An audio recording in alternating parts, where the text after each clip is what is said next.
नमस्कार दोस्तों आज सुबह से काफी ज्यादा चर्चा चल रही है। जो सरकार आज से स्कीम लेकर आई है, फॉरेन एसेट डिस्क्लोजर स्कीम। मतलब अगर विदेश में आपका कोई पैसा छुपा हुआ है, आपने डिस्क्लोज नहीं किया है, टैक्स नहीं भरा है, तो सरकार उसके ऊपर वन टाइम स्कीम लेकर आई है। आप देख सकते हो खबर, government opens one time foreign assets disclosure window starting August 16। तो ये एग्जैक्टली है क्या? देखो, 2015 में भी सरकार ने कुछ ऐसा किया था, लेकिन ध्यान रखिएगा वो बहुत बड़े लेवल पर था। अगर आपके पास 1,000 करोड़ रुपए, 100 करोड़ रुपए, 50 करोड़ रुपए, अगर ऐसा कुछ पड़ा हुआ है ब्लैक मनी, तो उसके ऊपर था। अब यहाँ पर सरकार बेसिकली जो छोटे टैक्स पेयर्स हैं, जिनके पास मतलब हो सकता है कि भूल चूक में या फिर कुछ ऐसी चीजों की वजह से आप सरकार को अपना एसेट डिक्लेयर नहीं किए होगे, तो उसको लेकर आया। और इसमें भी दो कैटेगरी के आपको देखने को मिलेंगे, 1 करोड़ तक का और 5 करोड़ तक का। वो सब कुछ मैं आपको डिटेल से बताऊंगा कि इस पे कितना पेनल्टी लगेगा, कितना टैक्स लगेगा, वो सब कुछ जानेंगे। चलिए शुरुआत करते हैं। लेकिन उससे पहले आप सबको बता दूं, स्टडी आईक्यू पर अगर आप हमारे साथ यूपीएससी की प्रिपरेशन करना चाहते हैं, जिसमें प्रीलिम से लेकर इंटरव्यू तक पूरी तैयारी कराई जाती है, तो आप जुड़ सकते हैं। और ये वाला जो बैच स्टार्ट हुआ है, 20 अगस्त लास्ट डेट है इसको ज्वाइन करने का। लिंक कमेंट सेक्शन में मिल जाएगा। यूज करिए कोड अंकित लाइव इसको अवेल करने के लिए। और कोई भी दिक्कत है, प्रॉब्लम है बैच को लेकर, जैसे मेंटरशिप, टेस्ट सीरीज, कोई भी आपको जानकारी चाहिए, ये फोन नंबर दिया है, इस पे कॉल कर सकते हैं। मेरी टीम आपको अच्छे से गाइड कर देगी। चलिए शुरुआत करते हैं। सबसे पहले देखते हैं कि हुआ क्या है। देखिए, ये सरकार ने एक नया one time tax compliance window, जिसका नाम है foreign assets of small tax payers disclosure scheme 2026, इसको लॉन्च किया। और मैं आपको बता दूं, इसके बारे में ऑलरेडी निर्मला सीतारमण जी ने, ये जो बजट पेश किया गया था 1 फरवरी को, उसमें कह दिया था कि हम इस तरह की कुछ स्कीम लेकर आएंगे। तो बेसिकली यहां पर एक छोटा सा टाइम पीरियड आपको मिल रहा है उन लोगों के लिए जिनके पास फॉरेन एसेट्स है या फिर फॉरेन की कोई इनकम है जो आपने सरकार को बताई नहीं है, और उसके ऊपर आपको टैक्स पे करना चाहिए लेकिन आपने नहीं किया। और बेसिकली ये किया इसीलिए जा रहा है ताकि ब्लैक मनी एक्ट जो 2015 में सरकार लाई थी, उसके तहत आपको प्रोटेक्शन मिल सके, आपको परेशान ना किया जाए। अगर आप चाहते हो सब कुछ ट्रांसपेरेंट हो, तो इसको आप डिस्क्लोज कर दीजिए। अच्छा, यहां पर जैसा मैं आपको बता रहा था, ये जो फास्ट डीएस स्कीम सरकार लेकर आई है, ये बेसिकली जो छोटे टैक्स पेयर्स हैं स्पेसिफिकली उनके लिए। और इसमें दो कैटेगरी है।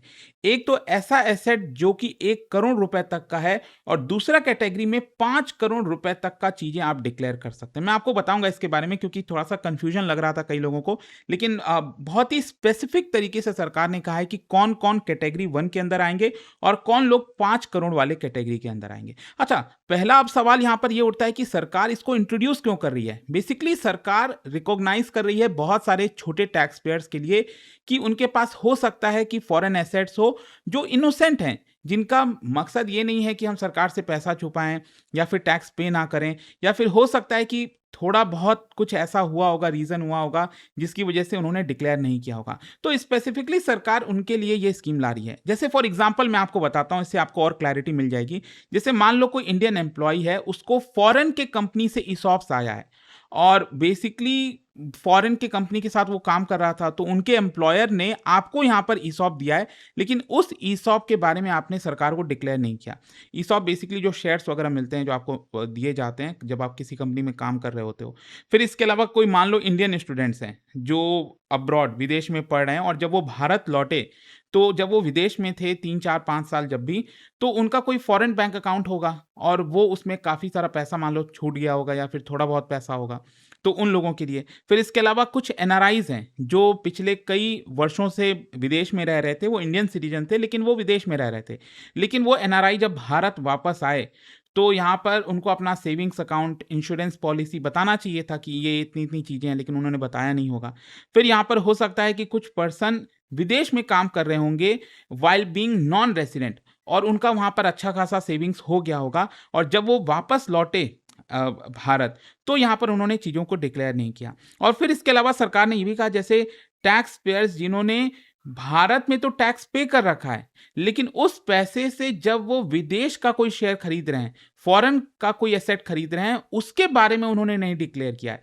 तो ये बेसिकली उन्हीं तरह के लोगों के लिए है। ये कुछ एग्जांपल्स मैंने आपको बताए। ये कोई massive black money amnesty scheme नहीं है, जैसे कि विजय माल्या को या किसी पर्सन को भी 500 600 1000 करोड़ रुपए मान लो कोई रख रखा है, ये उनके लिए नहीं है, ये छोटे टैक्स पेयर्स के लिए। आई होप आप समझ गए होंगे। अच्छा, क्वेश्चन ये है कि ये फास्ट डीएस ऑपरेट कैसे करेगा। देखो, आज से ये विंडो ओपन हो रहा है 16 अगस्त से, और लास्ट डेट रिपोर्टिंग का है 31 दिसंबर, मतलब 4.5 महीने का वक्त सरकार ने यहाँ पर दिया है। और वैल्यूएशन कैसे कैलकुलेट होगा, बेसिकली 31 मार्च 2026 तक जो भी यहाँ पर एसेट या इनकम था उतना तक ही आप डिक्लेयर कर सकते हो। अगर मान लो जून में कोई ऐसा पैसा है तो वो सब चीजें आप डिक्लेयर नहीं कर सकते। अब जैसा मैं आपको बता रहा था कि दो कैटेगरी हैं, undisclosed foreign income asset up to ₹1 crore, ये कैटेगरी 1 है। अब इसमें देखिए कौन कौन लोग आएंगे, कौन कौन कैटेगरी ए के अंदर फॉल करेंगे, और ये सबसे सीरियस कैटेगरी है। देखो, कोई इंडियन रेसिडेंट जिसका फॉरेन बैंक अकाउंट है, कोई फॉरेन शेयर्स है, फॉरेन में प्रॉपर्टी है, फॉरेन में कोई ज्वेलरी है, और जो फाइनेंशियल इंटरेस्ट है किसी भी विदेश में, तो यहाँ पर हो सकता है उस पर्सन ने भारत में टैक्स पे नहीं किया होगा। जैसे आप भारत में ही रह रहे हो और आपने फॉरेन में कोई ज़मीन ले ली, उससे आपको कैपिटल गेन हुआ, जो भी आपने पैसा कमाया विदेश से, तो आपको सरकार को बताना चाहिए था। आप भारत में ही रह रहे हो, यहीं से सारा सब कुछ कर रहे हो, लेकिन आपने ये वो बताया नहीं। या फिर सपोज कोई पर्सन है जिसका सोर्स ऑफ इनकम फॉरेन से आ रहा है, that should have been taxable in India, but again उसने टैक्स अथॉरिटीज को नहीं बताया। तो ऐसे जितने भी लोग हैं वो कैटेगरी ए के अंदर फॉल करेंगे। और ध्यान रखिएगा, इसमें जो टोटल एसेट और इनकम की बात कही गई है वो मैक्सिमम 1 करोड़ तक है। ऐसा नहीं कि आपके पास 10 करोड़ रुपए कलेक्ट हो रखा है और आप सरकार को बता रहे हो, सरकार आपको एमनेस्टी नहीं देगी, ठीक है। 1 करोड़ तक के ही foreign asset plus foreign income total मिलाकर 1 करोड़ तक का अगर आपका पैसा कलेक्ट हो रखा है तो आप सरकार को बता सकते हो अंदर कैटेगरी है। अब सवाल यह है कि इस पे आपको कितना टैक्स पे करना पड़ेगा। देखो, टैक्स तो नॉर्मली जो 30% है वो आपको पे करना पड़ेगा, तो 1 करोड़ के ऊपर 30% 30 लाख हो गया, लेकिन इसके ऊपर पेनल्टी भी तो आपको देनी होगी, एडिशनल अमाउंट, और वो पेनल्टी है 100% ऑफ टैक्स। तो टैक्स अगर 30 लाख है तो 100% टैक्स कितना हुआ, अगेन 30 लाख। तो कुल मिलाकर 30 लाख प्लस 30 लाख ये बन जाता है 60 लाख। तो ये 60 लाख आपको पे करना होगा और 40 लाख आप अपने पास रख सकते हो। फिर वैसे ही सपोज फॉरेन बैंक में आपका अकाउंट है किसी फॉरेन के बैंक में, और वहां पर आपके पास 40 लाख रुपए पड़े हुए हैं उस अकाउंट के अंदर, तो इसमें भी आप देखोगे तो 30% टैक्स 12 लाख प्लस एडिशनल जो पेनल्टी है अमाउंट 12 लाख, तो 40 लाख में से 24 लाख रुपए आपको सरकार को देने होंगे, और फिर आपका जो पैसा है वो वाइट हो जाएगा एक प्रकार से, ठीक है। तो ये आई होप आप समझ गए होगी कि ये कैटेगरी ए वाले लोग हैं। अब क्वेश्चन ये आता है कैटेगरी बी क्या है और इसमें 5 करोड़ तक की लिमिट क्या है। देखो, यहां पर क्या है ना, ये जो कैटेगरी बी वाले लोग होंगे, जरूरी नहीं है कि उन्होंने कोई घोटाला किया, उन्होंने कुछ ऐसा पैसा कमाया है जो सरकार को बेसिकली मैं आपको बताता हूं। सपोज आप भारत में ही रह रहे हो, ठीक है। यहां पर दो सिचुएशन है। सपोज आप भारत में रह रहे हैं और यहां पर आपने 2 करोड़ रुपए भारत में कमाया, और उस 2 करोड़ पर आपने सही तरीके से सरकार को टैक्स पे कर दिया, चलो कोई दिक्कत नहीं है। अब मान लो वो टैक्स पे करने के बाद जो भी आपके पास पैसा बचा भारत में, उसमें से 80 लाख रुपए आपने फॉरेन में निवेश कर दिया, फॉरेन एसेट में जो है निवेश कर दिया, वहां शेयर्स ले लिए, कोई जमीन ले ली, कुछ भी कर दिया मान लो आपने, ठीक है, और उसके बारे में आपने सरकार को नहीं बताया। तो देखो, यहां पर कुछ गलत नहीं हो रहा है। आपने जो 2 करोड़ रुपए भारत में कमाए थे उसके ऊपर तो आप ऑलरेडी टैक्स पे कर चुके हो ना।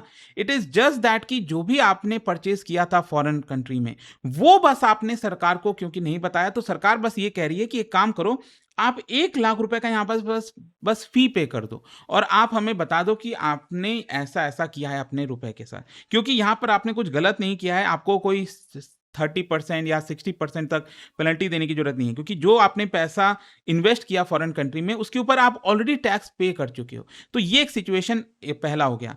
फिर यहां पर दूसरा सिचुएशन भी है। इसमें क्या है कि मान लो कोई एनआरआई है, नॉन रेसिडेंट इंडियन, मतलब वो भारत का नागरिक तो है लेकिन वो रह रहा है, सपोज मान लो मैं कहता हूं अमेरिका में, और अमेरिका में जब वो था तो उसने काफी कुछ कमाया होगा यहाँ पर। सपोज उसने अमेरिका में रहकर शेयर्स ले लिए, बैंक में डिपॉजिट कर दिया, इंश्योरेंस पॉलिसी लिया, बहुत सारा उसका पैसा अमेरिका में पड़ा हुआ है। लेकिन जब वो एनआरआई भारत आया, ठीक है, अब भारत आने के बाद वो क्या हो गया, इंडियन रेसिडेंट हो गया। तो यहां पर आपको सरकार को बताना चाहिए था कि जब फॉरेन में आप थे तो ये एसेट्स आपके पास था। अब बाई मिस्टेक उसने नहीं बताया होगा या इग्नोर कर दिया होगा, तो उस केस में भी यहां पर 5 करोड़ तक के एसेट्स आप बता सकते हो कि आप एनआरआई थे, अमेरिका में या लंदन में आप काम कर रहे थे, तब उस समय आपने 5 करोड़ रुपए तक सेव करके रखा था और आप जब भारत आए, भारत में रहने लग गए पिछले 2 साल से, आपने सरकार को बताया नहीं। तो इस केस में भी आप क्या करोगे, सिर्फ़ 1 लाख रुपए का फ़ी पे कर दोगे और सरकार को बता दोगे। तो आई होप आप समझ गए होंगे कि यहाँ पर 2 कैटेगरीज़ हैं, 1 करोड़ और 5 करोड़ वाले। अच्छा, यहाँ पर अब सवाल ये आता है कि जो भी लोग इसके दायरे में आएँगे, जो भी मान लो डिक्लेयर कर रहे हैं, उनको क्या प्रोटेक्शन मिलेगा, इम्यूनिटी क्या मिलेगी? तो एक तो ये है कि आगे चलकर उनको फिर कोई टैक्स पे नहीं करना, कोई पेनल्टी नहीं देना, प्रोसिक्यूशन नहीं होगा। ब्लैक मनी जो एक्ट है 2015 का, उसमें बहुत सारे कॉन्सिक्वेंसेज़ हैं, जेल जाना पड़ेगा, इतनी पेनल्टी देनी पड़ेगी, तो वो सब चीज़ें आपके ऊपर फिर लागू नहीं होंगी। अच्छा, यहाँ पर एक और चीज़ ध्यान रखना है, इम्यूनिटी ऐसा नहीं कि अनकंडीशनल है। सपोज़ आपने सरकार को बता दिया कि हाँ, गवर्नमेंट मैं तो 80 लाख रुपए मेरा गलत पैसा पड़ा हुआ है फॉरेन कंट्री में, जो मैंने आपको बताया नहीं था। लेकिन पता चले कल के डेट में कि आपके पास तो 80 करोड़ रुपए था, आप तो बस सरकार को धोखा दे रहे थे। तो गलत तरीके से अगर आप चीज़ें करोगे, फॉर्म बस आपने फिल कर दिया, तो ऐसा नहीं कि आपको हमेशा के लिए इम्यूनिटी मिल गई। आपको इम्यूनिटी तब मिलेगी जब आप गलत इन्फॉर्मेशन नहीं दो, सब कुछ सही बताओ, सरकार को सारे फैक्ट्स रखो, तभी ये चीज़ होगा। अच्छा, यहाँ पर अब सवाल ये है कि ये जो स्कीम सरकार लेकर आई है, वो इस समय इतना रेलेवेंट क्यों है? क्योंकि अब सरकार बेसिकली डिजिटल टैक्स एडमिनिस्ट्रेशन की तरफ ज़्यादा आगे बढ़ रही है। इंटरनेशनल इन्फॉर्मेशन एक्सचेंज हो रहा है, दूसरे देशों से हमें इन्फॉर्मेशन पता चल रहा है, बेटर डेटा मैचिंग हो रही है। तो सरकार बेसिकली कह रही है कि देखो, अब हम अपने सिस्टम को और इम्प्रूव कर रहे हैं। हो सकता है आगे चलकर आपके बारे में हमें पता लग जाए। इससे अच्छा है कि हम आपको एक मौका दे रहे हैं, अगले साढ़े 4 महीने में आप हमें ये सारी चीज़ें डिक्लेयर कर दो, तो हम आपको परेशान नहीं करेंगे। तो बस यही चीज़ है यहाँ पर। आई होप आप समझ गए होंगे कि ये जो आज सुबह से चर्चा चल रही है कि सरकार एक फॉरेन एसेट डिस्क्लोजर स्कीम लेकर आई है, ये है क्या? इसके पीछे का मकसद क्या है? वो आई होप आप जान गए होंगे। जाने से पहले एक बहुत ही इंटरेस्टिंग क्वेश्चन, 2 स्टेटमेंट दिया हुआ है फॉरेन एसेट को लेकर। आपको बताना है कौन सा करेक्ट है। इसका राइट आंसर आप सब जानते हैं, मेरे इंस्टाग्राम पर तो मिलेगा ही। वहाँ पर अगर आप नहीं हो, कोई बात नहीं, टेलीग्राम से ले सकते हैं इसका सही उत्तर। और दोस्तों, जैसा मैंने आपको बताया, अगर आप यूपीएससी की तैयारी कर रहे हैं, जीएस फाउंडेशन बैच आप लीजिए, जिसमें प्रीलिम से लेकर इंटरव्यू तक पूरी तैयारी हम आपको कराएंगे। मेंटरशिप मिलेगा, टेस्ट सीरीज रिवीजन। अगर आपको कोई डाउट है बैच को लेकर, तो ये फ़ोन नंबर दिया है 0924002329, इस पे कॉल करिए, यूज़ करिए कोड अंकित लाइव मैक्सिमम डिस्काउंट के लिए। स्टडी IQ IAS, आपका सिलेक्शन हमारा मिशन।